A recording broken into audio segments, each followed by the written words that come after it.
On va commencer par ça parce que c'est le cœur de l'actualité, mais vous allez voir à plusieurs niveaux, c'est aussi une formidable histoire de résistance, c'est une formidable histoire de refuser de s'agenouiller devant Donald Trump et l'effet boomerang, en fait l'effet sous forme de récompense de refuser de céder à Donald Trump.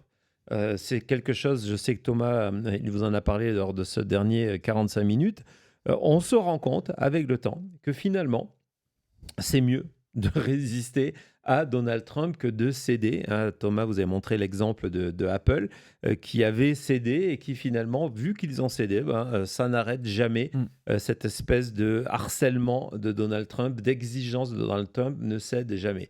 Et donc, on va parler de quelqu'un qui ne s'est pas incliné devant Trump, c'est pas la première fois, qui est le présentateur du Late Show. Donc, le Late Show, c'est ces émissions de deuxième partie de soirée sur CBS. J'ai nommé Stephen Colbert. C'est comme ça qu'on dit, Cody? Non. Oui. On peut. Vas-y, dis-le en américain. Dis-le en américain. Vas-y. Stephen Colbert. Colbert. Colbert. Exactement. Donc, Stephen Colbert qui exerce sa liberté de parole tellement que il y a quelques mois, CBS qui était en période justement de rachat et avait besoin des bonnes grâces de Donald Trump, a mis genou à terre en annonçant la fin de son émission pour la fin de cette année, je crois, que son contrat ne serait pas renouvelé. Et donc, du côté du bon Steven, on s'est dit, parfait, de toute façon, j'ai plus rien à perdre, je vais être viré. Et donc, émission après émission, je peux vous dire que c'est devenu sauvage et que du côté de la Maison-Blanche et du côté de Donald Trump, on connaît Donald Trump avec son ego, on n'est pas content. Mais de l'autre côté, on se dit, ouais, mais bon, CBS est en train de rentrer dans le rang. CBS qui est devenu la propriété de Paramount. Paramount qui est la propriété du père et du fils Ellison. Ellison qui est la deuxième ou troisième, ça dépend des jours, fortune des États-Unis et qui surtout est un ami personnel et un soutien financier de Donald Trump. Et donc, on a vu ces derniers mois un ajustement en termes des programmes. Il y a eu 60 Minutes qui avait un documentaire de prévu sur les abus violents en termes de droits de l'homme, torture, etc., des cicottes de ces camps de concentration que Donald Trump a contracté du côté du Salvador pour envoyer certaines personnes qui ont été expulsées par ICE. Le documentaire a été censuré à la dernière minute. Il est passé finalement quelques semaines après, sans annonce, etc., histoire de dire on ne censure pas. Regardez, on a juste réfléchi encore 3-4 semaines, on l'a passé. Mais oui, mais de manière surprise et sans pub, pour que personne ne le voie, bien évidemment.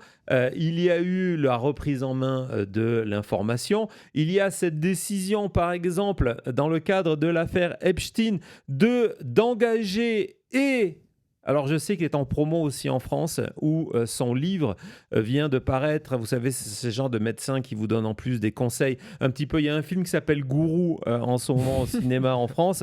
On n'est pas loin de ça avec Peter Attia. Et Peter Attia est très présent dans le dossier Epstein. Avec des détails fous. Ouais, les lettres à Epstein sont peut-être parmi les plus crues qui existent, où on parle très clairement de jeunes filles, de rapports sexuels, etc.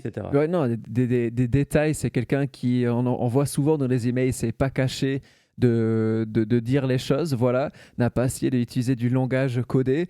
Et même une des histoires qui a fait le tour, c'est que lors de...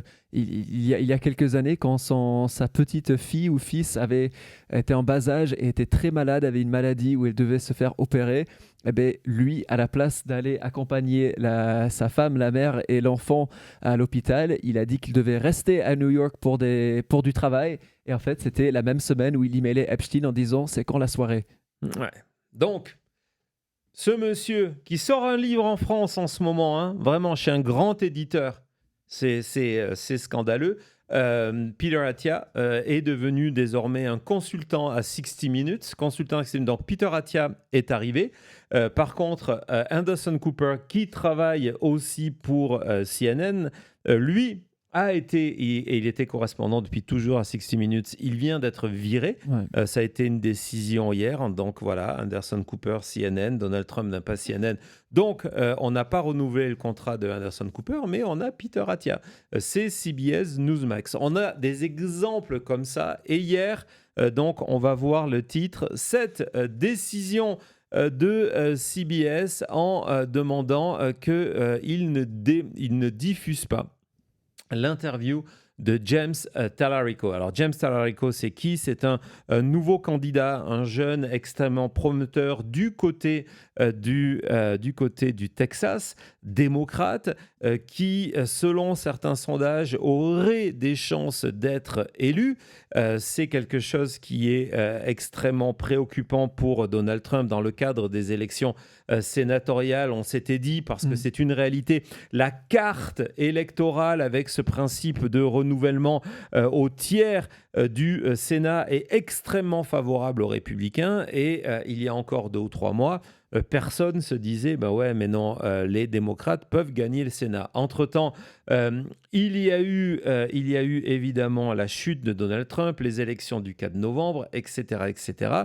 Et aujourd'hui, on se dit, peut-être que le Texas n'est pas sûr. On va y revenir dans quelques minutes. Et donc, Talarico est en pleine primaire contre Jasmine Crockett pour savoir qui va avoir l'investiture du Parti républicain pour les sénatoriales du 3 novembre prochain. Évidemment, on vous fera vivre tout ça en direct. Abonnez-vous, cliquez sur la sonnette de notification.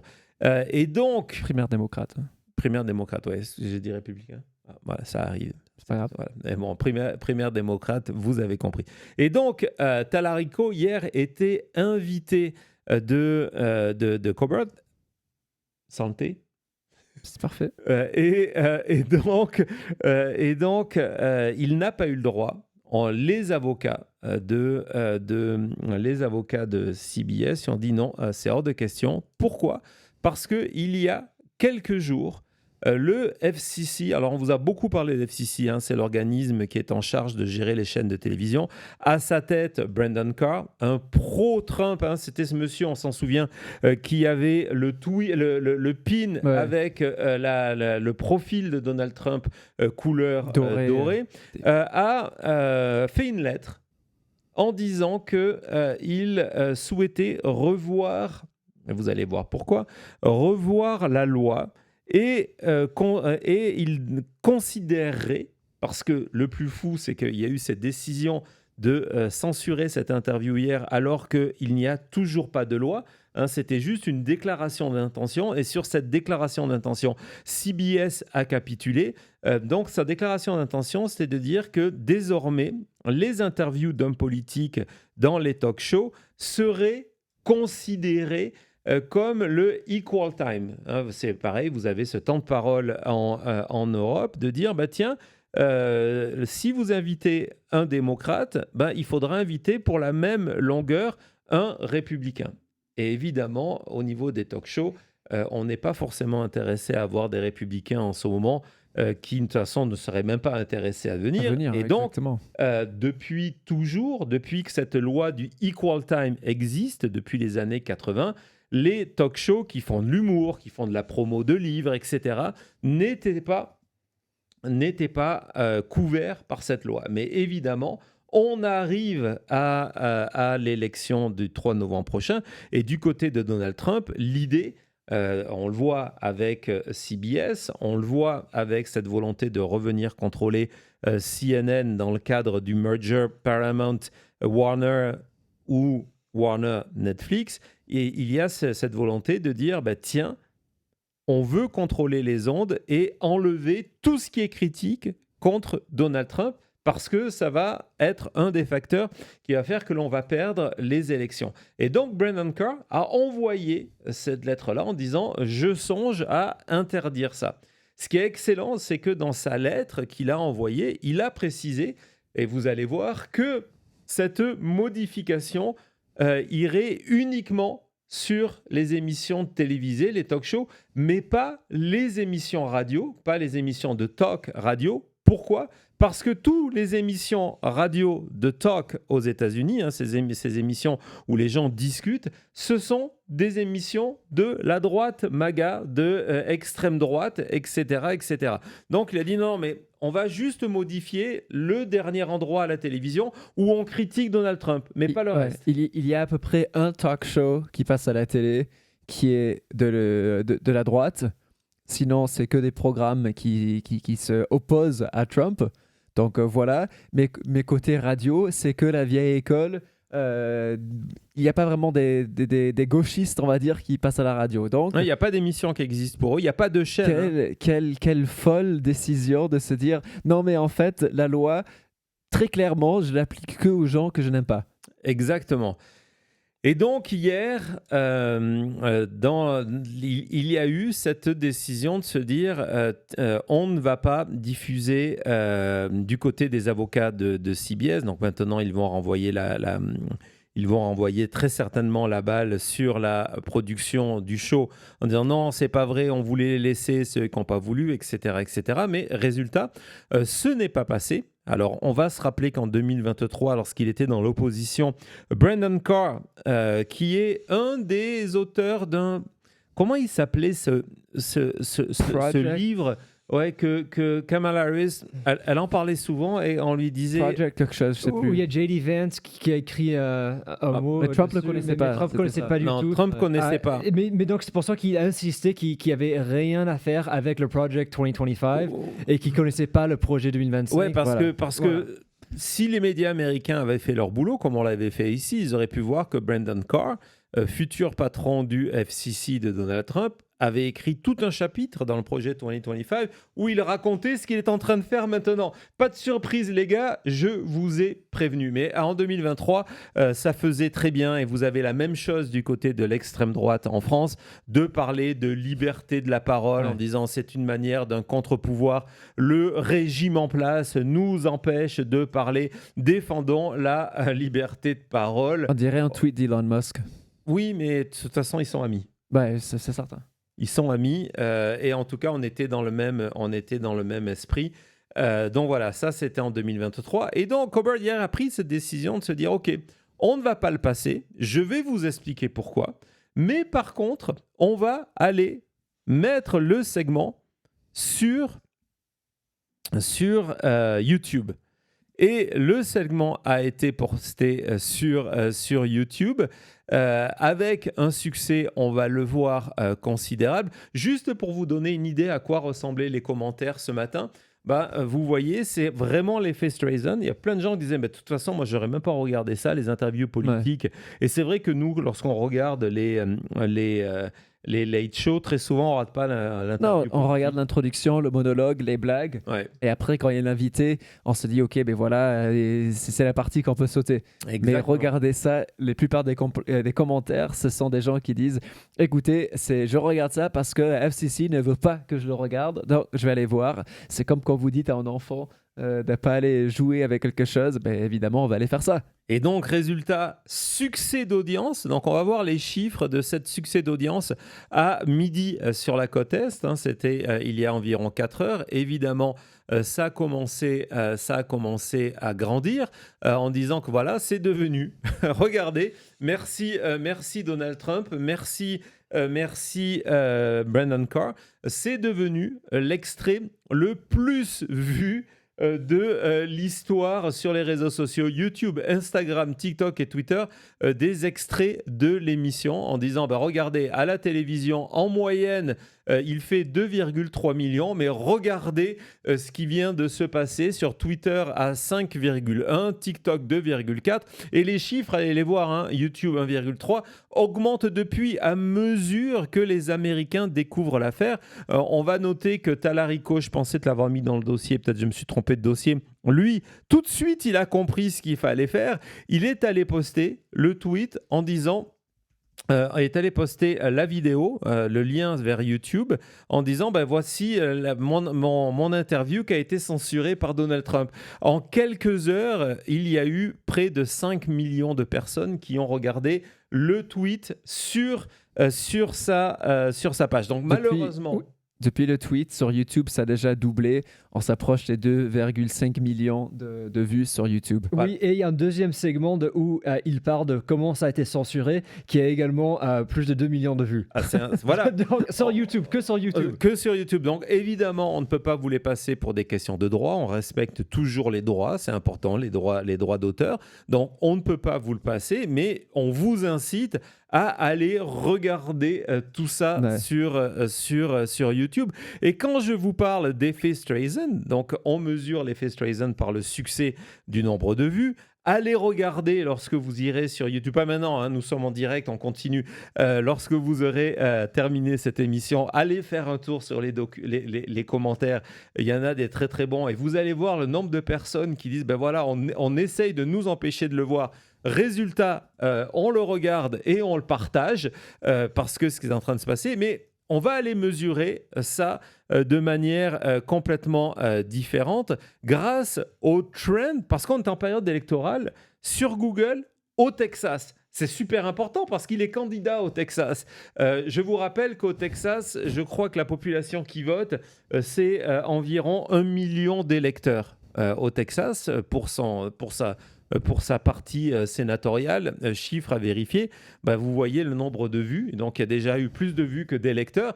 Mais regardez, ça, c'est sur Google Trends, au Texas uniquement, les recherches sur James Talarico en se disant c'est qui finalement. Même c'est la meilleure pub possible. Meilleure pub possible. Il aurait pu dépenser tout son argent et jamais il aurait eu ça. Non. Regardez cette explosion de gens qui veulent savoir c'est qui James Talarico, c'est qui ce gars, et ça c'est au Texas, c'est où les gens ils vont voter. Ouais, et en plus, pour la petite histoire, ce qui est complètement fou, c'est que aujourd'hui, sais-tu c'est quoi la journée au Texas? C'est une question piège. C'est quoi comme jour? Ouais, qu'est-ce qu'il y a aujourd'hui? Qu'est-ce qui se passe au Texas? Je ne sais pas.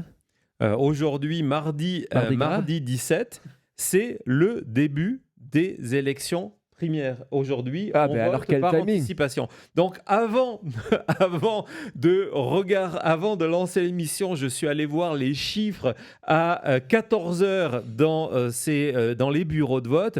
Et en gros, la participation, et du côté des Républicains, on ne veut pas de participation.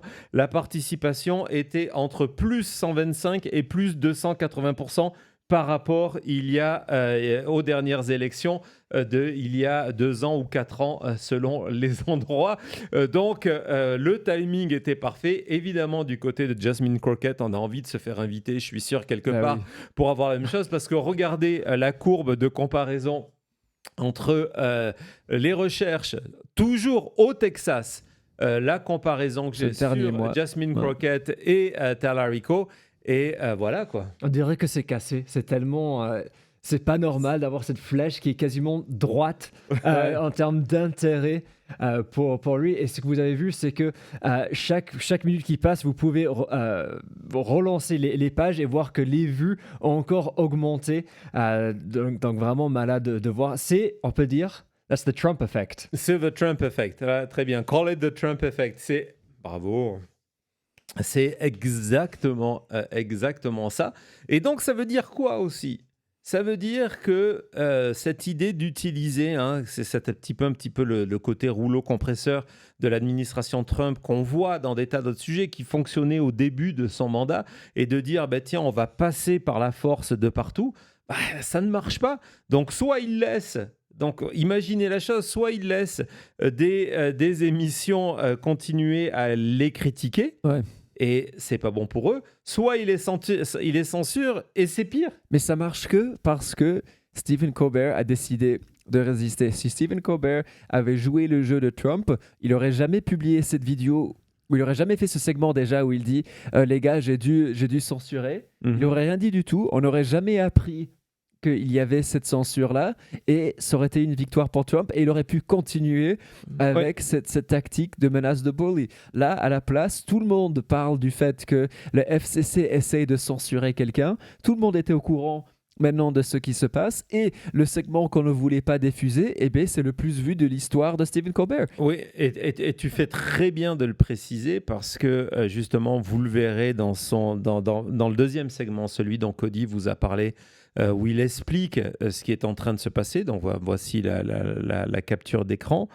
Il explique que les avocats de CBS lui ont demandé de ne pas mentionner tout ça à l'antenne. Ils lui ont demandé de ne même pas montrer une photo, vous verrez, c'est assez drôle, une photo de James Talarico ou un dessin, parce que c'est le texte de la loi, qui n'est toujours pas une loi, hein, comprends bien. Tout ça, c'est une anticipation de CBS qui a dit non, on préfère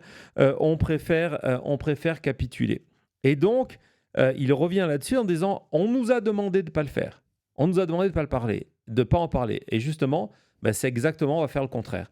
Et donc, il a pris la décision avec ses producteurs de dire, on va vous en parler. Ça sera disponible sur YouTube, mais on ne peut pas vous montrer la page YouTube. On ne peut pas vous partager un lien. On ne peut pas vous partager un QR code pour aller sur le lien. À vous de vous débrouiller. Et évidemment, ça a mis le feu aux poudres. En tout cas, voilà. Évidemment, notre Maggie, pour conclure ce petit dossier, elle a eu une exclusivité sur les coulisses de l'appel de la Maison-Blanche à Brendan Carr. On regarde ça tout de suite. Hi, is this FCC Chair Brendan Carr? It's Donald Trump's assistant. Yeah, so I'm here with the president, and it's happening again. Yeah, big tantrum. He's having some big feelings. I gave him his binky, and I'm playing him Memory from Cats, since that's the only song that calms him down. Yeah, that's 100% a real thing. Anyways, the reason why I'm calling is that President Trump heard that James Talarico was going to be on Colbert, and he's afraid that he's going to flip Texas blue. So I'm going to need you to make sure that that interview does not air on CBS, okay? Yeah, just make it happen. I know, he's such a baby and a dictator. All right, bye, thank you. Oh, Mr. President, it's all taken care of. There's no more scary Democrat interview. Are you enjoying your music? Elle est très très forte. Le mot-clé, c'est tantrum. C'est lorsqu'on fait un caprice, lorsqu'on est un enfant, et dire, elle appelle Carr en disant, voilà, elle est encore en train de faire un caprice. On lui passe sa musique préférée pour le calmer, mais ça suffira pas. On a besoin de votre aide pour que vous censuriez ce méchant démocrate qui va venir passer en direct. Et qui risque de gagner du côté du Texas.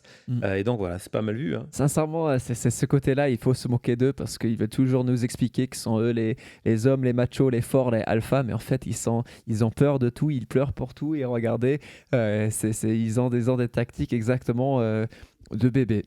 En tout cas, ce qui est intéressant de voir, c'est que dans cette deuxième année de mandat Trump, le thème du moment, c'est la résistance et une résistance qui multiplie les victoires. Et justement, on va en parler tout de suite après.